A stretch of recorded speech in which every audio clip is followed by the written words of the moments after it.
شروع اللہ کے نام سے جو بڑا مہربان نہایت رحم والا ہے۔ نیک نیتی ہر شر کو ختم کر دیتی ہے۔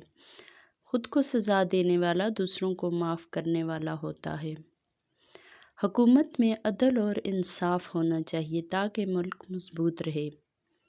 تعلیم اور علم کی فراہمی معاشرتی ترقی کا راز ہے۔ غضب کو کنٹرول کرنا ایک مضبوط اور دانا عقائد کی نشانی ہے۔ محبت اور امن کے لیے خدمت ہمیشہ فردوں اور معاشرتی بنیادوں میں چھپی ہوتی ہے۔ ذاتی چیلنجز کا مضبوط مقابلہ صبر اور حکمت کے ساتھ ہوتا ہے۔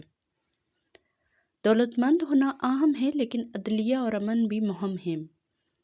محنت اور استقامت کے بغیر کچھ بھی حاصل نہیں۔ اور ویورز، اگر آپ کو ہماری یہ ویڈیو پسند آئے تو پلیز لائک کریں، شیئر کریں، سبسکرائب کر کے آل کے بٹن پر کلک کریں تاکہ آپ کو ہماری ویڈیو کا نوٹیفیکیشن بروقت مل سکے۔ شکریہ۔